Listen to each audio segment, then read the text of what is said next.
जय श्री राधे दोस्तों, केपी की वाणी चैनल में आपका स्वागत है। रोजाना राशिफल से संबंधित सभी प्रकार की जानकारी पाने के लिए हमारे चैनल केपी की वाणी को जरूर सब्सक्राइब करें। अगर आपको आपकी शादी के बारे में जानना है कि आपकी शादी कब होगी, तो आप अपना जन्मदिन कमेंट बॉक्स में दें, हम आपको जल्द से जल्द पूरी जानकारी देंगे। प्लीज अधूरी जानकारी न दें, इससे आपको समय पर जानकारी नहीं मिल पाएगी। अगर आप लव मैरिज को लेकर भविष्यवाणी पाना चाहते हैं तो अपना और अपने जीवन साथी का जन्मदिन कमेंट बॉक्स में बताएं, हम आपको पूरी जानकारी देंगे। अगर रिप्लाई करने में देरी होती है तो आप निराश बिल्कुल ना हो, क्योंकि आपको जवाब जरूर दिया जाएगा। दोस्तों, यह जानकारी आपको मूलांक के हिसाब से दी जाएगी। इसके अलावा शादी की जानकारी आपको जन्म तिथि के हिसाब से दी जाएगी। दोस्तों, आपको बताना चाहूंगा कि अगर आपकी कुंडली बनी हुई है तो आप केपी की वाणी से संपर्क कर अपनी कुंडली दिखवा सकते हैं। अगर उसमें ग्रह दशा अंकित हो तो फिर मैं आपको जानकारी अवश्य दूंगा। इसके अलावा जिन जातकों की शादी नहीं हुई है या उनकी कुंडली नहीं बनी हुई है, वे अपनी कुंडली बनवा सकते हैं। इसके लिए आप केपी की वाणी से संपर्क करें। केपी की वाणी पर आपको हिंदी में विस्तार पूर्वक कब आपकी शादी होगी, किससे होगी, किस नाम से हो सकती है, किससे करनी चाहिए, ससुराल कितनी दूर पर हो सकता है, जीवन साथी का रंग रूप स्वरूप स्वभाव कैसा होगा, आपका और उनका कैरियर कैसा होगा, इन तमाम तरह की जानकारी आपको कुंडली बनाकर दी जाएगी। इसके लिए आप 8521835670 पर कॉल अथवा व्हाट्सएप मैसेज कर संपर्क कर सकते हैं। साथ ही यह भी जानकारी दी जाएगी कि आपके लव मैरिज की संभावना है अथवा नहीं। अगर है तो माता पिता की सहमति मिलेगी अथवा नहीं। तो यह तमाम तरह की जानकारी आप कुंडली बनवाकर प्राप्त कर सकते हैं। उन जातकों को भी बताना चाहूंगा जिनकी शादी तय हो चुकी है, वे अपनी कुंडली मिलान अवश्य करा लें।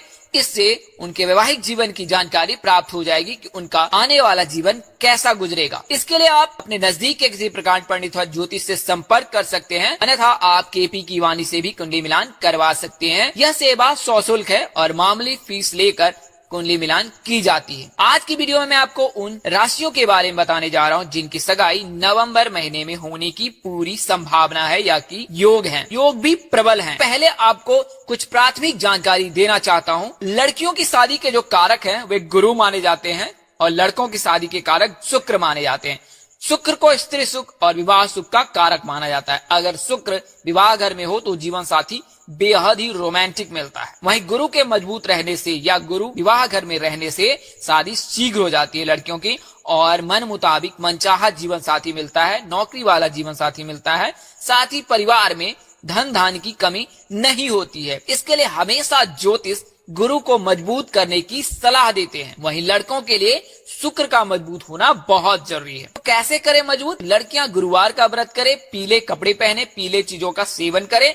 अगर गुरु कमजोर है तो केले का सेवन बिल्कुल ना करें, शयन कक्ष में केले बिल्कुल ही ना रखें। वहीं लड़के शुक्रवार का व्रत कर सकते हैं। सोमवार और शनिवार के दिन सफेद कपड़े, सफेद फूल भगवान शिव को अर्पित करें। साथ ही जल में काले तिल मिलाकर शिव जी को अर्पित करें। शिव जी की कृपा से शुक्र मजबूत हो सकता है, क्योंकि शुक्र के जो गुरु हैं वो भगवान शिव हैं और शिव की पूजा करने से शुक्र स्वतः ही मजबूत हो जाता है। इसके अलावा आइए जानते हैं कि शुभ ग्रह रहने पर शादी के योग बनते हैं और अशुभ ग्रह रहने पर कब शादी के योग बनते हैं। तो शुभ ग्रह मंगल, बुध, गुरु, शुक्र, रवि, चंद्र को कहा गया है, जबकि अशुभ ग्रह मंगल, राहु, केतु और शनि को कहा गया है। अगर शनि या केतु विवाह घर में उपस्थित हो शादी में बहुत देरी होती है। ऐसा तब होता है शनि के रहने पर अगर शादी में बाधा आती है तो घर वाले, जान पहचान या मध्यस्थ व्यक्ति के चलते शादी में बाधा आती है। वहीं अगर केतु के चलते शादी में बाधा आती है तो गुप्त शत्रु के चलते शादी में बाधा आती है। यानी कि कोई ना कोई आपके जान पहचान का ऐसा व्यक्ति है जो गुप्त शत्रु है आपका, और वह कतई नहीं चाहता है कि आपकी शादी हो। तो इसके लिए जो है ना, शुक्र का मजबूत होना और गुरु का मजबूत होना जरूरी है। वहीं बुध के रहने पर, गुरु के रहने पर, चंद्र के रहने पर 24 से 25 वर्ष तक शादी हो जाती है। सूर्य के रहने पर 27 वर्ष तक शादी होती है। वहीं राहु के रहने पर 27 के बाद शादी होती है। सूर्य और राहु के रहने पर 27 या उसके बाद। मंगल अगर प्रबल है तो 28 के बाद, अगर आंशिक है तो 27 वर्ष तक शादी होती है। वहीं शनि और केतु अगर प्रबल है, भारी है, बली है, 30 वर्ष से शादी के योग बनते हैं। आइए अब उन राशियों के बारे में जानते हैं जिनकी सगाई नवंबर महीने में जरूर ही होगी। तो पहली राशि है जो है वो मेष राशि है। तो मेष राशि के जातकों के जो है शादी के योग नवंबर महीने में प्रबल है। ऐसा शिव जी की कृपा से हो रहा है। शिव जी की विशेष कृपा मेष राशि के जातकों पर बरस रही है। इसके लिए मेष राशि के जातकों के जो है नवंबर महीने में शादी के योग बनते हैं। वे जातक जिनकी शादी के योग हो चुके हैं अथवा उनकी उम्र 22 वर्ष हो चुकी है, उनकी शादी के योग बन रहे हैं। वहीं अगर आप लव मैरिज करना चाहते हैं या चाहती हैं तो आपको माता पिता की भी सहमति मिल सकती है। हालांकि अगर शादी कर्क कुंभ धनु राशि के जातकों से होती है अगर आपकी, तो ज्यादा उत्तम है। अगली राशि जो है वो सिंह राशि है। तो सिंह राशि की सगाई के योग भी नवंबर महीने में प्रबल हैं। क्योंकि सिंह राशि के जातक अधिकतर लव मैरिज करना चाहते हैं या चाहती हैं, तो सिंह राशि के जातकों के भी सगाई के योग नवंबर महीने में प्रबल हैं। इनकी शादी जो है 26वें वर्ष से होती है, यानी कि सिंह राशि के जातकों के शादी के योग 26वें वर्ष से बनते हैं। तो अगर आप सिंह राशि के जातक हैं तो आराम से रहें, चिंतित ना हो और ना ही निराश हो, क्योंकि इनकी शादी में समय लगता है।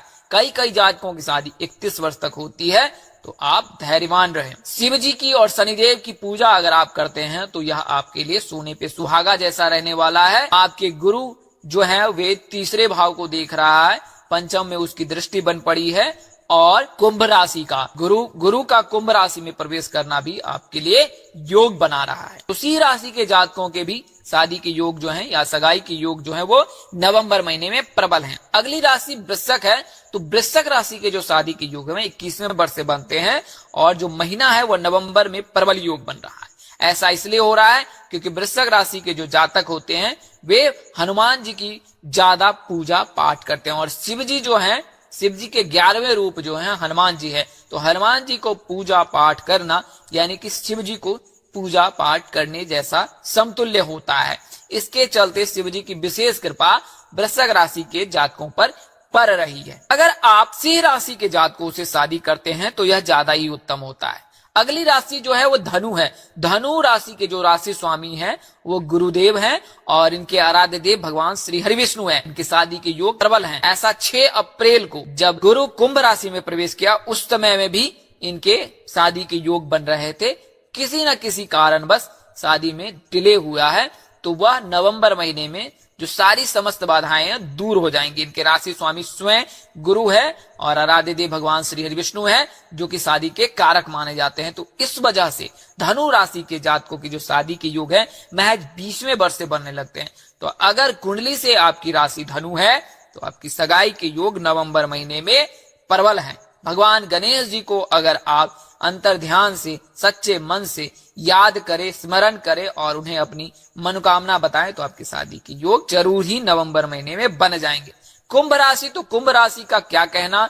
इस राशि के जातकों पर साक्षात भगवान शिव और शनिदेव की विशेष कृपा बरस रही। ये राशि वाले जातक कभी कभी अध्यात्म से जुड़ जाते हैं, इसके चलते इनकी शादी में देरी होती है। अन्यथा कुंभ राशि के जातकों की शादी में बिल्कुल ही देर नहीं होती है। इनके शादी के योग हमेशा बने रहते हैं। शनिवार को जन्म लेने वाले कुंभ राशि के जातकों की शादी तो बहुत ही पहले हो जाती है। शीघ्र विवाह के लिए जल में रोली मिलाकर अगर सूर्यदेव को अर्घ्य दे तो जो भी समय बाकी है वो समय स्वतः ही खत्म हो जाएगा और तुरंत आपकी सगाई के योग बनने लगेंगे। यह जानकारी आपको कुंडली के हिसाब से दी गई, यानी कि कुंडली के हिसाब से अगर आपकी राशि कुंभ है तो नवंबर महीने में शादी के प्रबल योग हैं और उन जातकों के भी शादी के योग हैं जो 22 वर्ष से अधिक उम्र के हैं।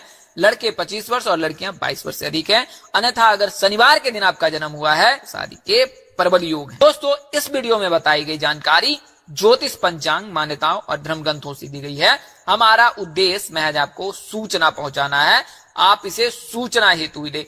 इसके अतिरिक्त अगर आप इनको मानते हैं, अपनाते हैं अथवा उपयोग करते हैं तो इसके आप स्वयं जिम्मेवार हैं। आप चाहे तो अपने नजदीक के किसी प्रकांड पंडित अथवा ज्योतिष से संपर्क कर सकते हैं, अन्यथा केपी की वाणी से भी संपर्क कर अपनी जानकारी प्राप्त कर सकते हैं कि आपकी शादी कब होगी। दोस्तों, ज्योतिष गणना के आधार पर आपको यह जानकारी दी गई थी। अगर जानकारी देने में अपने अनुज यानी कि मुझसे कोई गलती हो गई है तो मैं हाथ जोड़कर आपसे क्षमा प्रार्थी हूँ। मेरी कोशिश आपको सत्य और सही जानकारी देने की रहती है। अगर आप कोई सलाह अथवा परामर्श देना चाहते हैं तो अवश्य दे। केपी की वाणी पर आपका स्वागत है। इस तरह की अन्य वीडियो देखने के लिए हमारे चैनल के डैशबोर्ड अथवा प्लेलिस्ट पर जाएं और अपनी राशि अनुसार वीडियो जरूर देखें। तो दोस्तों, आपको यह जानकारी कैसी लगी, लाइक करें, कमेंट कर, शेयर कर हमें जरूर बताएं। अगर आप मेरे चैनल पर नए हैं तो चैनल को सब्सक्राइब कर लें, साथ ही बेल आइकन को प्रेस करना ना भूलें। माता रानी कृपा से आपके चेहरे पर हमेशा मुस्कान बनी रहे, आप परिवार स्वस्थ एवं सुखी रहे। आप सभी के प्यार और स्नेह के लिए आप सबको हृदय से धन्यवाद करता हूं। आप लोग इसी तरह हमारे साथ जुड़े रहे। इन्हीं शुभकामनाओं के साथ आपसे विदा लेता हूं कि जल्द एक नए वीडियो और एक नई जानकारी लेकर आपके समक्ष हाजिर रहूंगा। तब तक के लिए इस नाचीज दोस्त को इजाजत दे। आप जहां रहे मस्त रहे, स्वस्थ रहे। नमस्कार, जय श्री राम दोस्तों, जय श्री कृष्णा, जय माता दी, जय वाहिगुरु।